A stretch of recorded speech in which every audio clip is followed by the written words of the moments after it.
Magandang hapon po sa inyong lahat. Welcome again sa aking YouTube channel, A.O. Martires YouTube channel. At may bago tayong kaibigan na mga manggagawa para kay Jesucristo ng Church of... Opo, ako po si Elder Renner. Ito ang kasama po si Elder Efesio. Kami ay misyonaryo mula sa Simbahan ni Jesucristo ng mga banal sa huling araw. At ang layunin namin ay imbitahin ang iba na lumapit kay Kristo.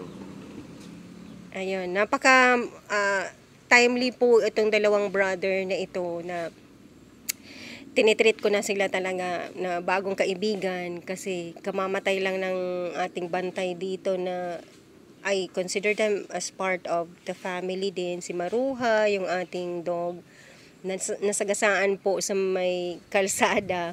At ako po ay lungkot na lungkot. Pinakita ni Lord na naglalakad itong dalawang brother na ito sa kalsada at mangyari lamang na kinausap ko sila. At noon po, years ago, talaga pong may pastor sa kanila na tinulungan po ako noon. Kaya masasabi ko po na itong simbahan na ito ay hindi po masama. Sasabihin pa natin na hindi Catholic.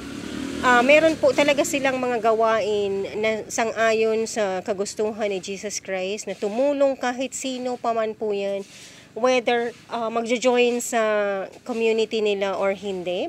At tingnan nyo po, ito po ay mga missionary na naglalakad, kung sino yung talagang nangangailangan, kung sino yung makakausap nila, tinutulungan po nila for the building up